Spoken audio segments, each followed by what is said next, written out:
अस्सलाम वालेकुम students.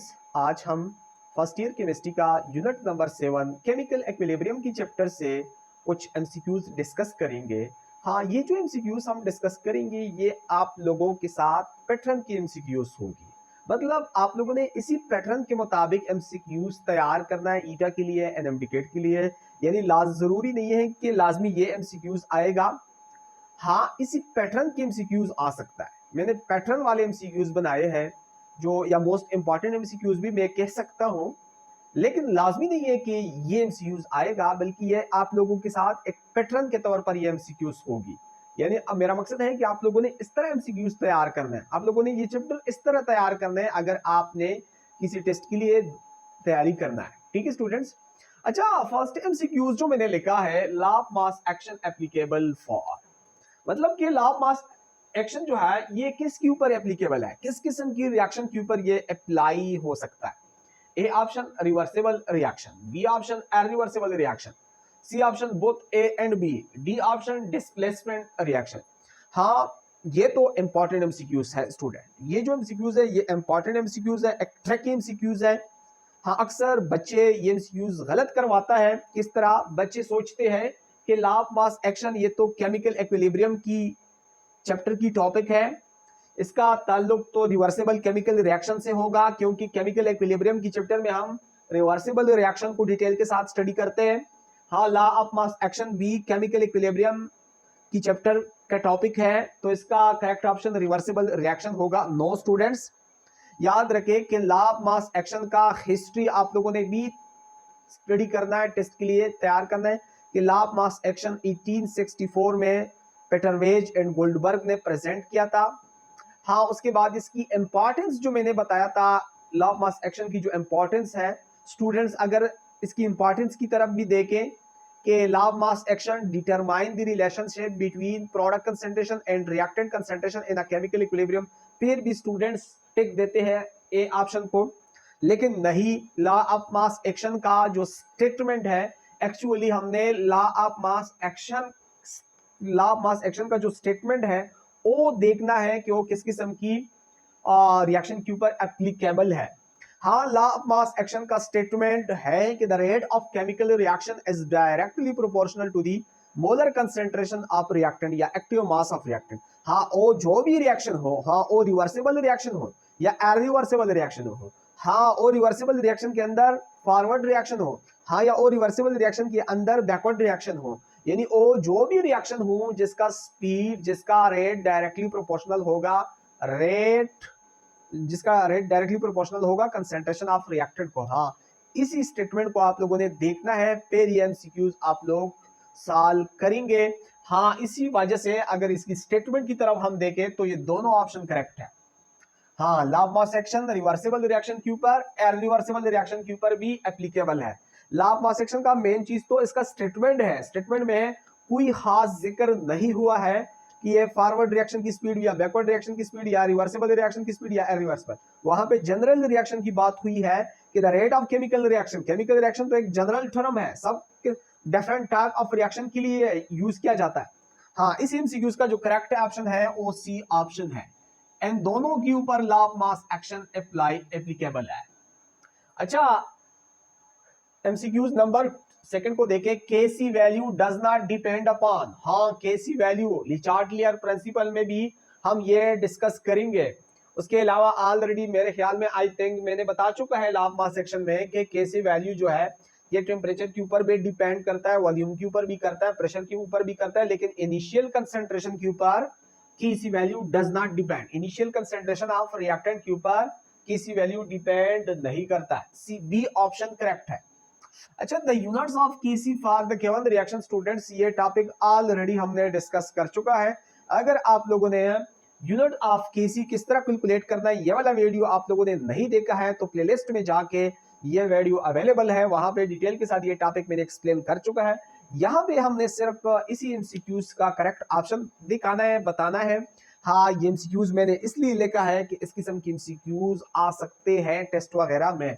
The units of KC for the given reaction कहते हैं कि ऐसी गिवन रिएक्शन के लिए, for this reaction what as the unit of KC, ऐसे रिएक्शन के लिए केसी का यूनिट क्या होगी। देखिए student, mole DM cube, mole पर DM cube, mole inverse DM cube, no unit.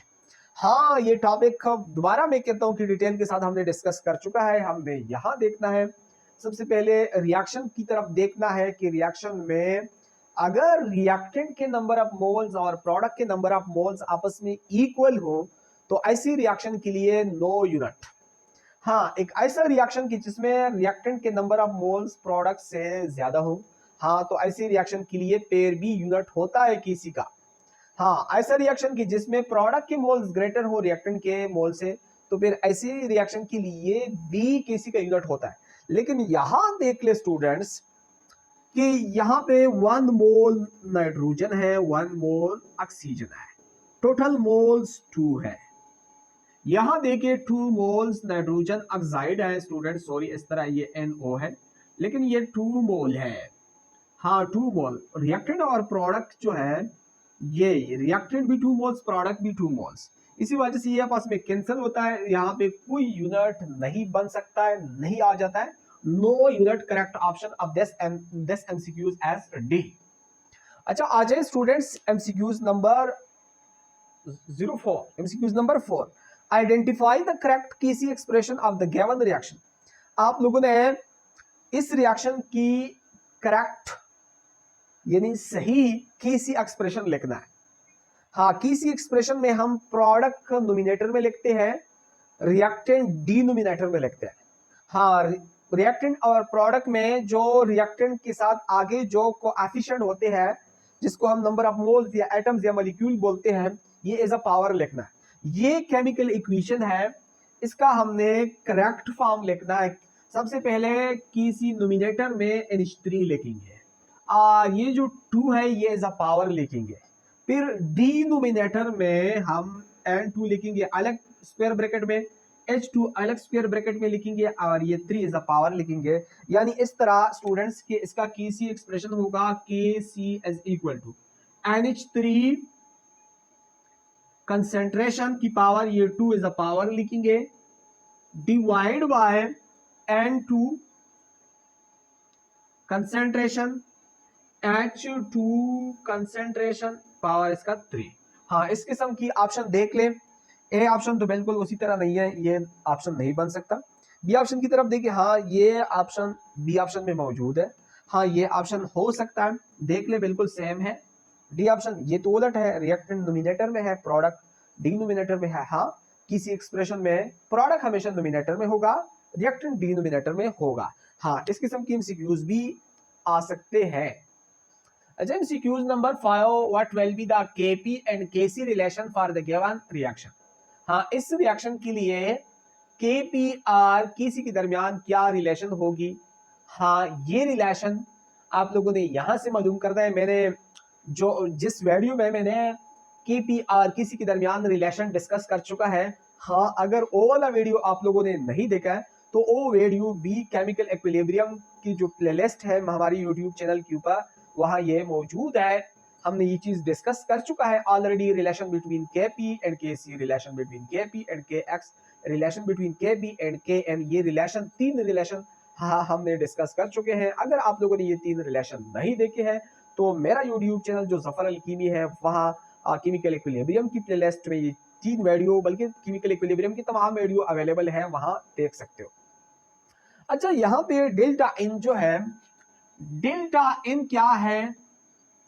Product के नंबर ऑफ मोल्स और रिएक्टेंट के नंबर ऑफ मोल्स में जो डिफरेंस होता है उसको हम डेल्टा N बोलते हैं। यहां पे सॉल्व करते हैं, सॉरी। यहाँ पे डेल्टा N जो है, यानी प्रोडक्ट का रिएक्टेंट, प्रोडक्ट देखिए 1 मोल PCl3 है, 1 मोल क्लोरीन है। टोटल यहाँ पे जो मोल है वो 2 मोल है, प्रोडक्ट के टोटल 2 मोल है। माइनस करेंगे रिएक्टेंट के मोल्स, रिएक्टेंट के मोल्स तो 1 है, 1 मोल रिएक्टेंट है, इससे माइनस करेंगे। हाँ, यहां पे डेल्टा N का वैल्यू आ जाता है 1। हाँ, मैंने ऑलरेडी पढ़ चुका है कि अगर डेल्टा N का वैल्यू ग्रेटर देन 0 हो तो रिलेशन Kp ग्रेटर होगा Kc से। हाँ, ये चीज ऑलरेडी हमने डिस्कस कर चुका है कि डेल्टा N का वैल्यू अगर 0 से ग्रेटर हो तो फिर Kc और Kp के बीच में जो रिलेशन होगा वो ये रिलेशन होगा। हाँ ये भी बता चुका हूं कि अगर डेल्टा एन का वैल्यू बराबर हो जीरो का तो फिर तो ये ऑप्शन करेक्ट हो सकता था। हाँ अगर डेल्टा एन का वैल्यू जीरो के बराबर हो या delta N is equal to zero हो तो फिर केपी बराबर होता है केसी का। लेकिन अगर डेल्टा एन का वैल्यू ग्रेटर देन जीरो हो तो फिर केपी ग्रेटर होती है केसी से। हाँ अगर डेल्टा एन का वैल्यू कम हो जीरो से तो फिर केपी लेस होगी केसी से। लेकिन यहाँ पे ये सूरत हाल आ जाता है delta N value greater than zero, क्योंकि वन आ जाता है, वन तो जीरो से ग्रेटर है, इसी वजह से केपी ग्रेटर देन केसी, ये ऑप्शन करेक्ट होगी। देखिए ये केपी ग्रेटर देन केसी, बी ऑप्शन करेक्ट है। अच्छा एमसीक्यूज नंबर 6 को देखे स्टूडेंट्स।